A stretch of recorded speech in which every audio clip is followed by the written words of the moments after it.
regards to today's session, I just double checked and with Harry and confirmed that you guys haven't gone through the plant nutrition deficiency key, which is there in session 3, one of the PowerPoints in session 3.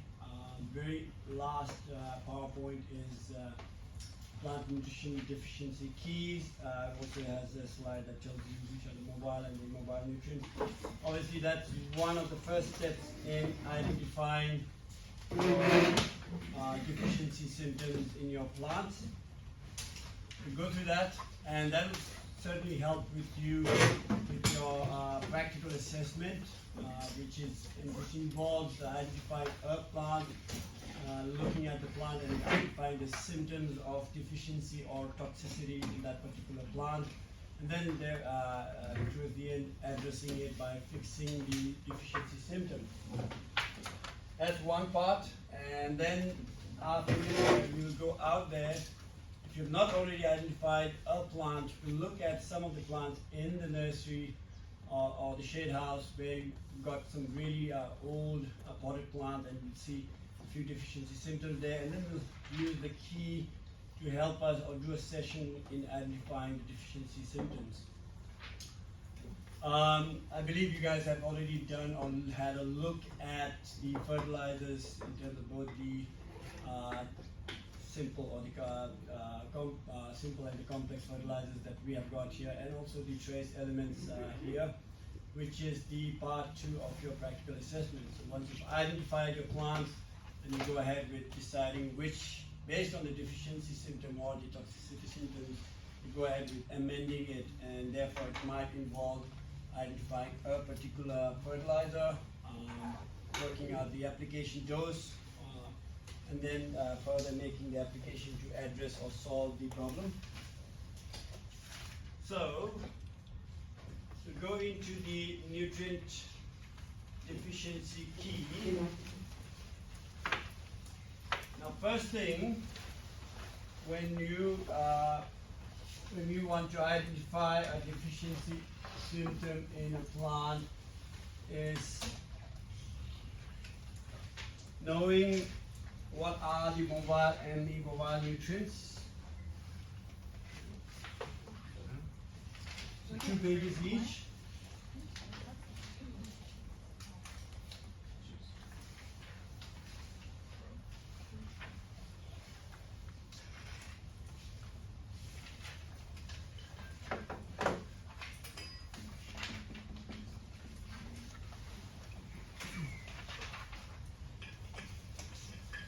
So like I said, the very first step is knowing which are your mobile nutrients, which are your immobile nutrients.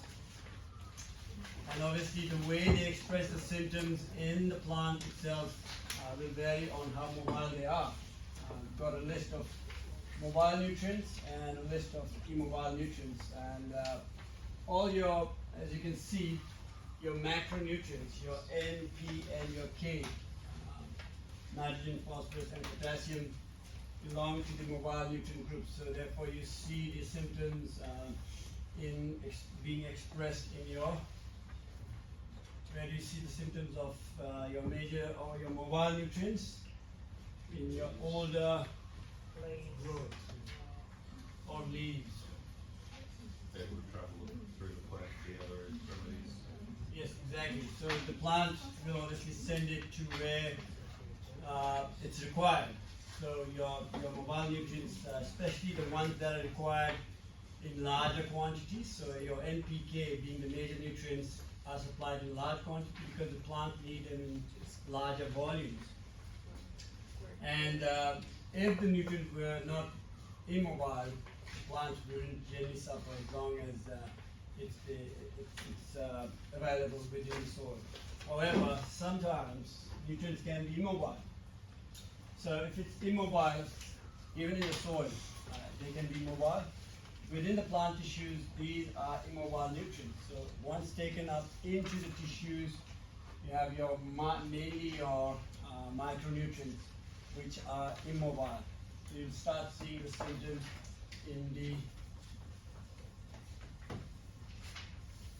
younger growth.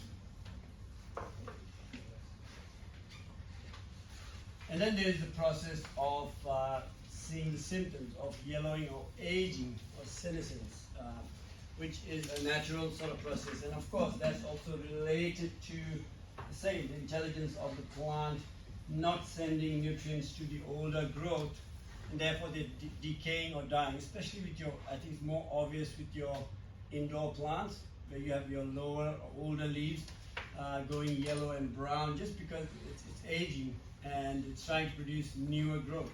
And it's aging, or you're seeing the symptoms of aging, mainly because the plant's not sending the nutrients to those old ones and trying to send it to the younger growth where it is required for survival, obviously.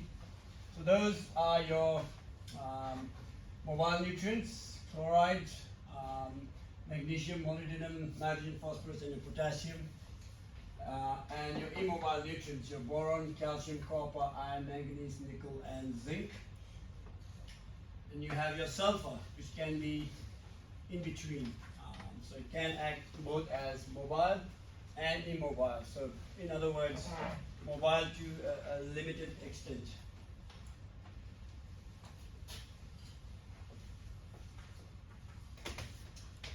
Now let's go into the key itself, which copy you've got in your hands.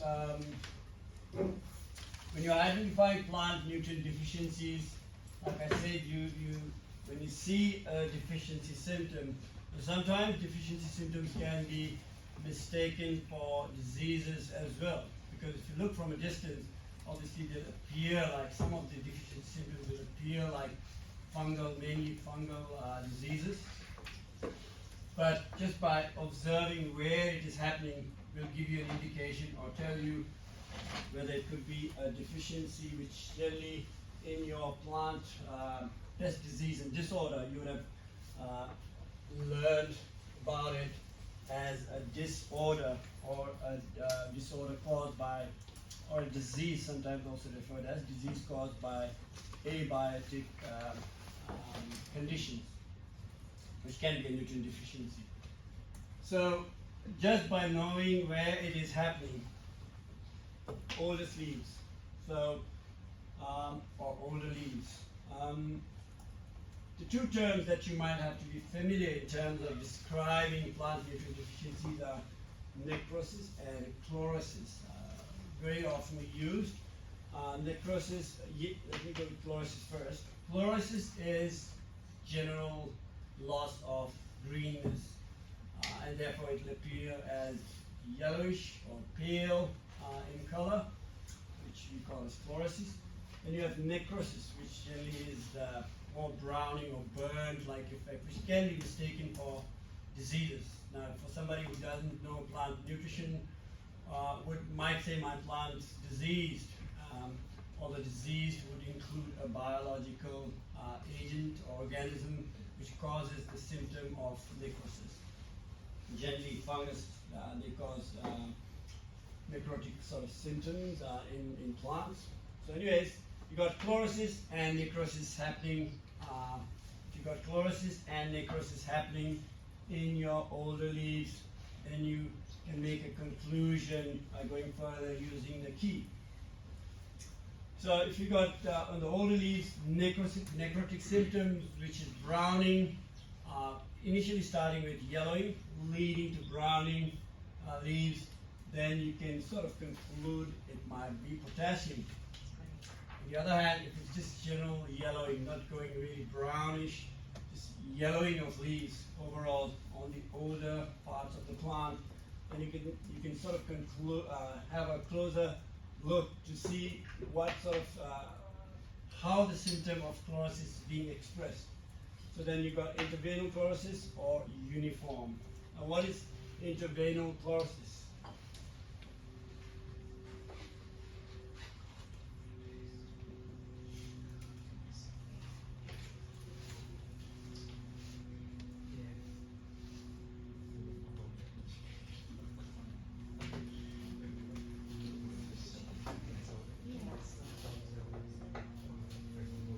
This is another term, interveinal term, linked with chlorosis that will commonly feature when you describe plant nutrient deficiency.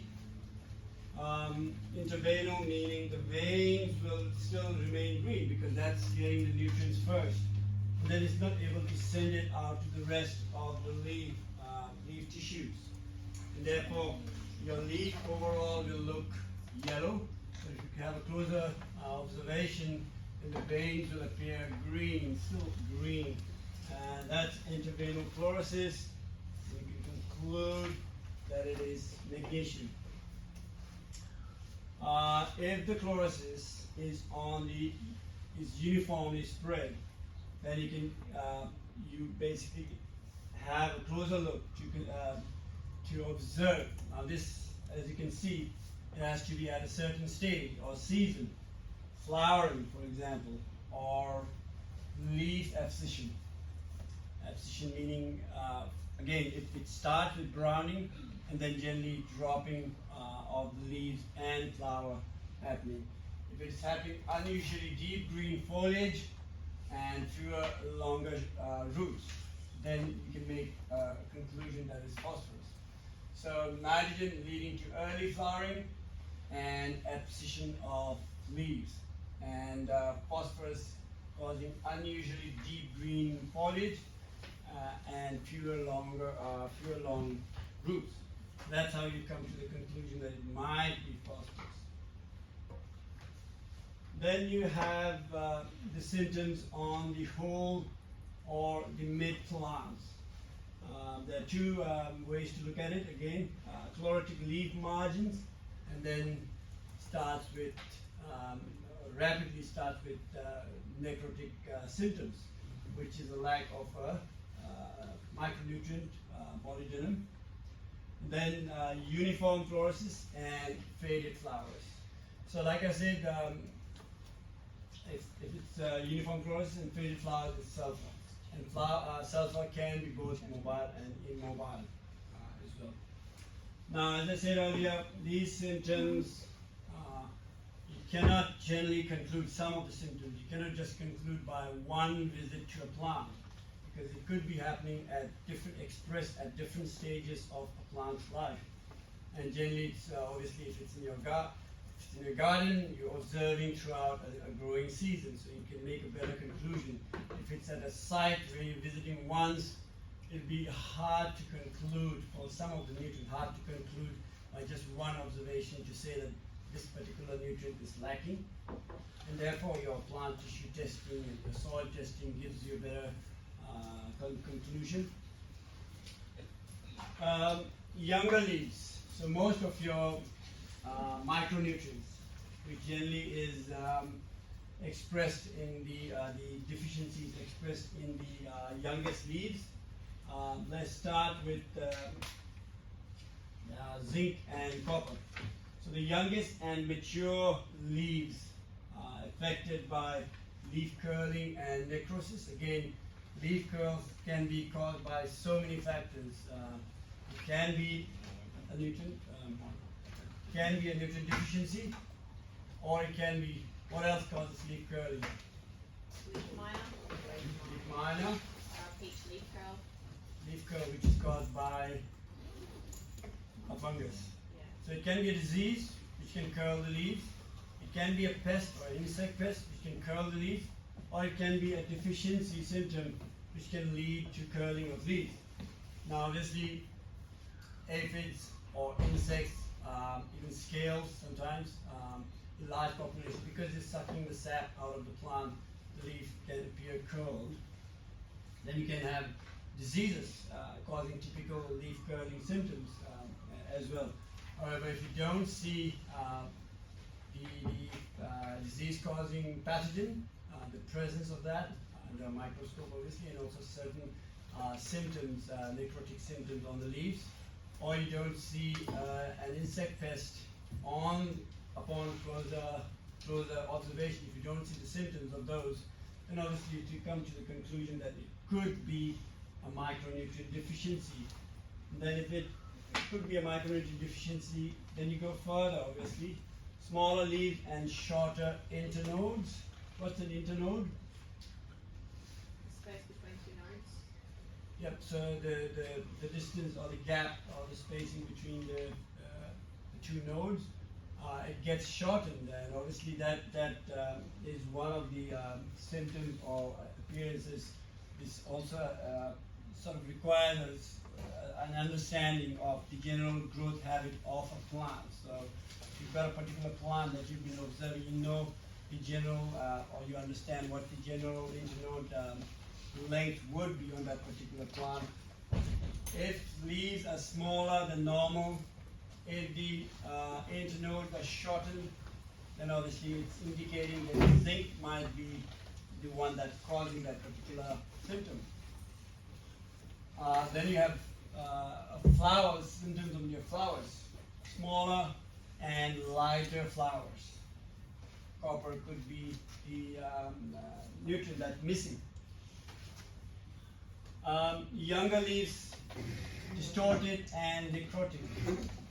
Now, distorted means misshapen in terms of leaves, not properly developed leaves, so oddly shaped leaves, and distortion turning into necrosis or necrotic or browning eventually. As these symptoms prolong, necrotic and chlorotic symptoms tend to appear. If that's the case, calcium is absent or in much smaller quantities. Or, as you already know, micronutrients are required in very, very small concentrations, parts per million. However, most of the fertilizers that you apply, all your organic fertilizers, including your cow manure, sheep manure, including your pelletized organic manure, and most of the other complete fertilizers, even these synthetic ones, would have all your micronutrients in small quantities. So generally you don't see that, or if your soil is healthy and you're turning in a lot of compost and things like that, you do not see the micronutrient deficiency, because if you are required in really small quantities. Anyways, if you see abortion of growing tips, so growing tips, lesser and lesser growing tips, and the growing tips that are developing, they're distorted, not forming properly. It's basically another one is short internodes and thickened leaves, telling you that boron is the one that might be causing it, or the deficiency of boron might be the one that's leading to a symptom like that. And then you have your iron and manganese deficiency. Now, iron deficiency is generally one of the common ones, mainly because it's in terms of quantity among the micronutrients, iron is the one that's required in larger amount compared to other micronutrients. Iron deficiency is also one of the common ones that's observed in some of your citrus plants, a lot of your acid-loving plants like your azalea, camellia, and also your high-feeding vegetable crops, including your chilies and tomatoes. And therefore, iron deficiency is generally more commonly observed, although it can appear in other plants. You do not generally observe it, but your house plant generally you see iron deficiency. And a very typical symptom of iron deficiency is the interveinal chlorosis, which I described earlier. So interveinal chlorosis happening on the older leaves could be macronutrient. Interveinal chlorosis happening on a younger leaf could be a micronutrient, which generally is an iron deficiency. And then interveinal chlorosis, which again looks like a disease almost, with a lot of specks spread across the plant tissue or the leaf tissues, then it is a manganese deficiency symptom. So this is how generally we use the key to identify. However, you might wonder if that's the typically expressed symptom when you go out in the environment. Maybe not. Why? Because nutrients are required and in different quantities. Nutrients are interdependent on each other in terms of making them available and unavailable and then you have so many other chemical and biological factors. So you may not see one symptom. So all of these symptoms you might see spread across the whole plant. So you might see nitrogen and phosphorus and iron and zinc, all of them expressed together on one particular plant. It is possible. At the same time, in terms of addressing the problem, should you generally apply just a single fertilizer or a single amendment or ameliorant to fix that problem? Or should I go ahead with a more complete fertilizer? Now the conclusion will depend generally on what did you find. You have to be accurate enough, which is generally unlikely. But if your soil is just lacking potassium and you're seeing typically potassium deficiency, then you would want to apply a fertilizer like sulfate of potash, which generally is potassium only. However, the most common one, which one would you expect to be the most common deficiency symptom? Yes. Mainly because it's two reasons. Because it's required in large quantities. And the other one is it leaches out from the soils in it. We discussed about leaching out of nitrogen. So a plant requires nitrogen in two forms, isn't it? They take up in ammonium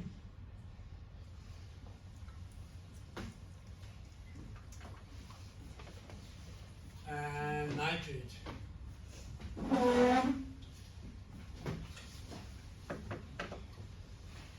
So as a cation and an ion. And also there are other forms in the soil, nitrites and other ammonia and other forms of ammonia, nitrogen. But plants generally take them up into the tissues in these two forms. And out of the two, this one is the main one that any fertilizer when you apply to your soil will get converted to one of these forms so that the plants can take it up. However, when there's more of nitrate, it gets leached out very, very easily because it's an anion. And there's not a lot of, most of your organic matter, most of your clay is a negatively charged particle as well, so negative repelling another negative charge. So if the plant's not taking it up, no matter how much you apply, it's just going to leak or leach out of your system. So nitrate, therefore, is one of the problems of fertilizer application in terms of environmental concern or issue. So one, it's required in high quantity.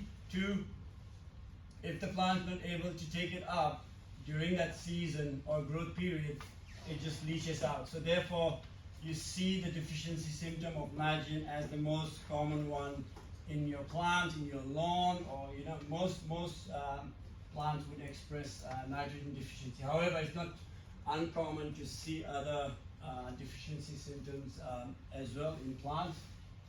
But the key does help us to identify what particular nutrient might be lacking. However, with regards to the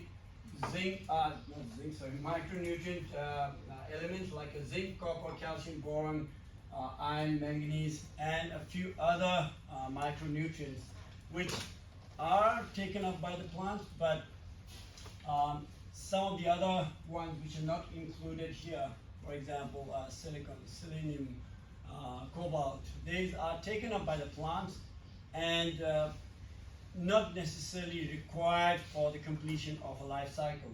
We do not classify it as a nutrient, but if you analyze a plant tissue, you'll still find these elements. And therefore, you do not generally study them in terms as a nutrient in terms of expressing nutrient deficiency symptoms. However, in terms of fixing the micronutrient deficiency problems, generally the trace elements and application of the trace elements are in such small quantities. So just by applying a trace element,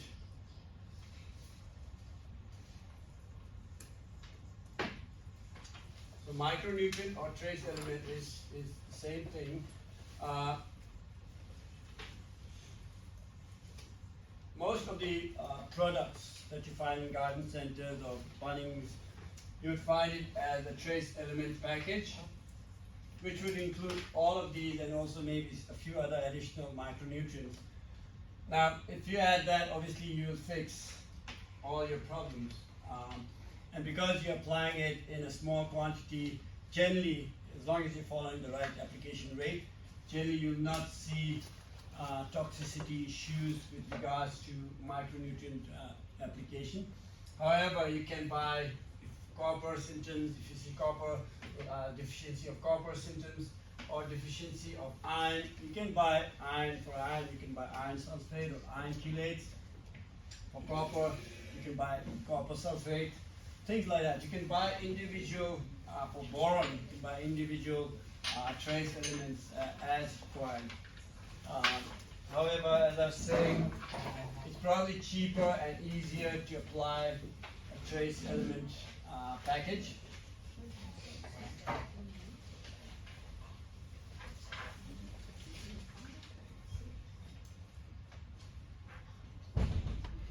Okay, this very last slide, I just wanted to, although it's related to plant nutrition unit, also one of the questions from the soiling is where we discussed about synergism and antagonism in plant nutrients. We talked about positively and negatively charged ions and how nutrients become sort of interdependent on each other. This is one of the theories identifying which nutrient affects which one. And now, as you can see here, the antagonistic and the synergistic effect of nutrients. And as you can see, it's mainly the charges that are sort of playing a role here. So you've got your macro cations, symbiotics, your anion, and then it's the charges that is making that possible. You have your macro anions, negatively charged, having a synergistic effect on your micro cations. And on the other hand, you have antagonistic, one nutrient making the other nutrient unavailable. So you have your macro cations or your macro positively charged ions making your macro or your larger negatively charged ions unavailable or displacing them. Similarly, you have an effect of macro cations on macro or micro anions. So that's the sort of one of the theories that explains why nutrients in soil have an effect on each other. However, it's not just the concentration of these nutrients having an effect on each other. It's a bit more complex than that. Obviously, you have your other soil, physical and biological, and also your chemical properties playing a role here. So, however, this particular diagram does represent or tell us a good story in terms of why or how nutrients can make another nutrient more available or unavailable.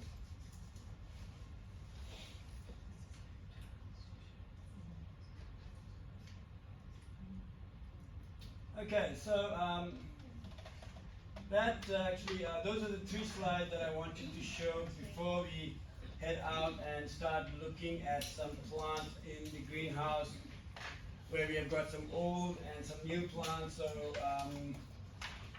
hoping to see some good deficiency symptoms, and we will use the key to identify. And for those who have not identified a plant yet for your practical assessment, this might be a good opportunity to choose a plant and then decide on how to address or fix that particular problem or deficiency problem. Any questions on the keys or the mobile and the synergistic and antagonistic effects of plants. You know. We can then head out to the greenhouse and look at some plants that are showing some different